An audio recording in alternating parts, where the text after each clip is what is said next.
Well, this has been interesting. Very interesting. I've spent 2 hours trying to figure out how to add an avatar to the StreamYard so I don't have to show my face. Anyway, my little chitty chat for today is Lindsay Clancy. So, I was not interested in watching this trial. Let me start by saying that because of the facts and circumstances of this trial. Um, I, yeah, it wasn't probably going to be for me. So I've been watching it with Melanie Little. And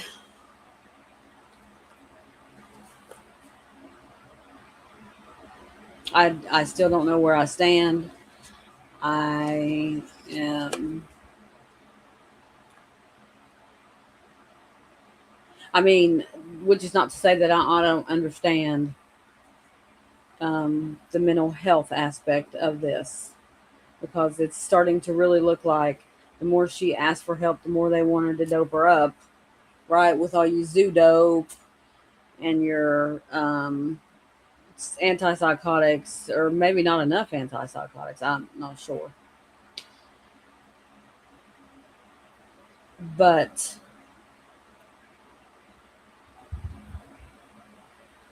people in their right minds, unless they're absolute psychopaths or whatever the name is it for people who could give two shits about other people,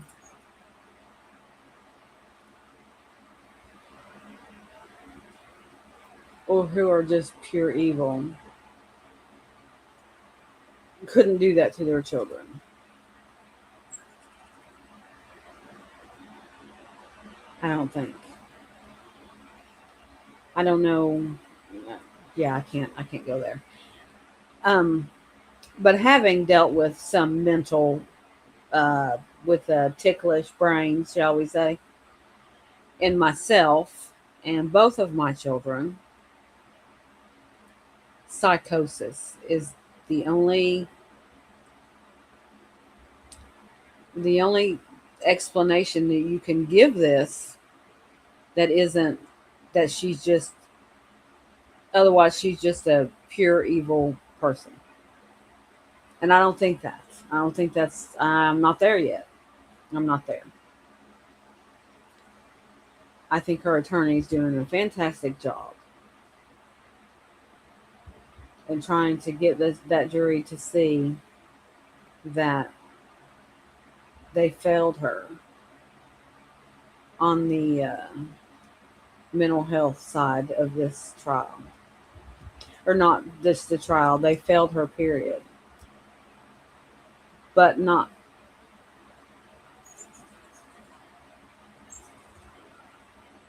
for um, the failures of the mental health practitioners.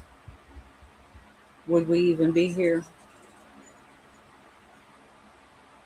And if you've struggled with mental health and you have intrusive thoughts or you hallucinations or paranoia or delusions or any of that, are you really going to tell everybody everything that's going through your head? Or are you not going to give them just the basics of what's going on, so maybe they'll point you in the right direction of something that can help you, and not give you so many different things that may interact with each other?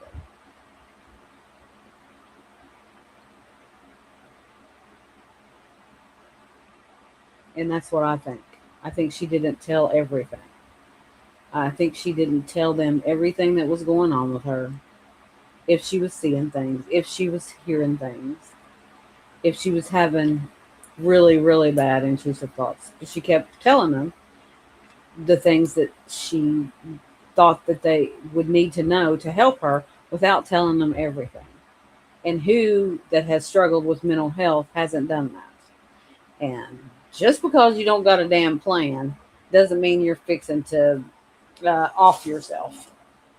And the people that think that is beyond me. Beyond me.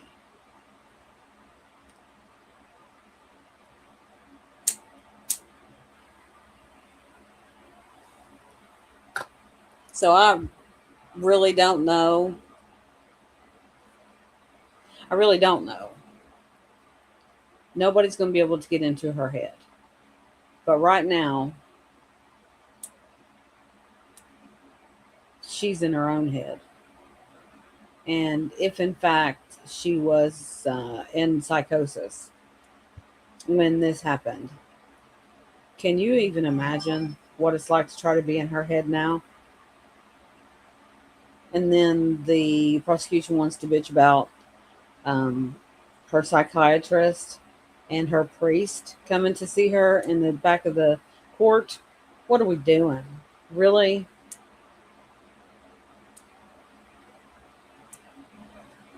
So, do they come every day or do they just come on the hard days?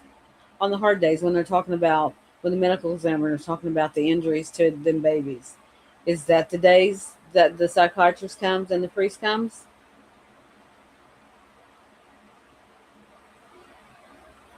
And I understand that people say she's horrible. She should be put her under the jail.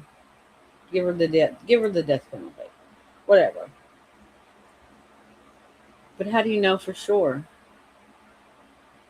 How do you know? Can you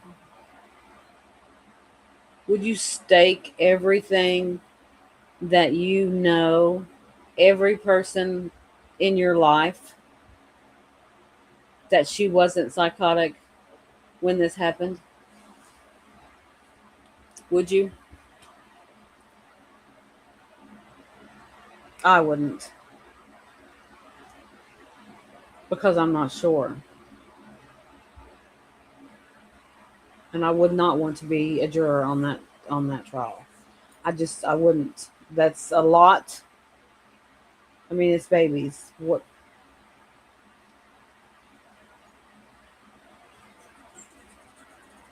But I I just don't. I don't see the fake. I don't see the. Okay, so for me, that medication is absolute no, no, no. So I have taken some of that medication in the past, and it's not for me. Let's just put it that way. It's not for me. It didn't help me. It made me worse. But mine ended up being a physiological issue and not a psychological issue, right? Yeah, everybody and their brother has anxiety, but I just don't know. I really don't know. I don't know how do you convict a woman and put her in prison for the rest of her life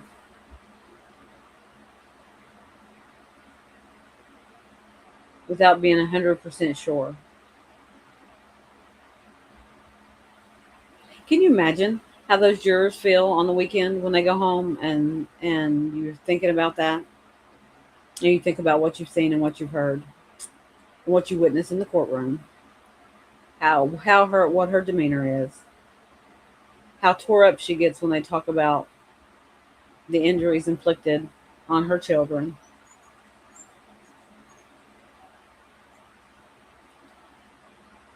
How do you come to a resolution in your own mind as a juror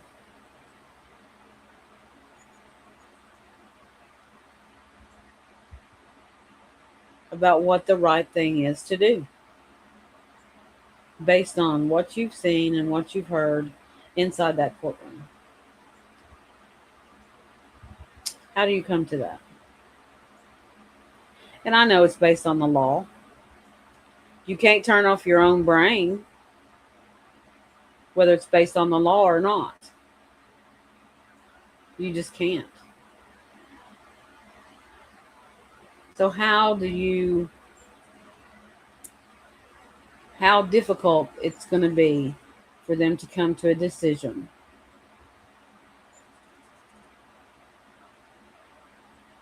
based on what, just right now, if they had to decide, I don't know that they could. I just don't know that they could because I don't know that I could. I mean, I see and I understand in my little ticklish brain what she did. Where's all of that? Um, why would you wait till you had 3 kids if you just wanted to get them to all disappear and you was tired of them and you wanted something different or whatever the case may be? Why not just not? Just I don't know. I don't know. I don't know. I'm rambling because I don't understand. I mean, I understand, but I don't. I just don't understand. I don't know that I want to be able to understand,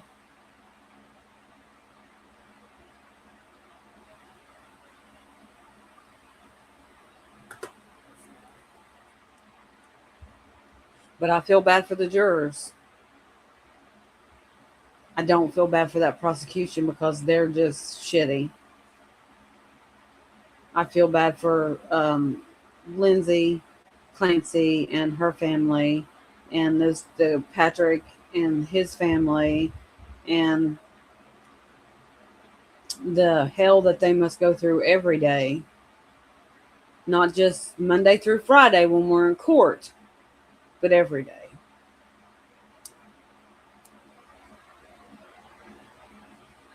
Anyhow, I'm just rambling.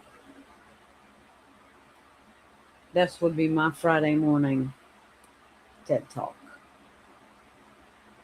Toodles.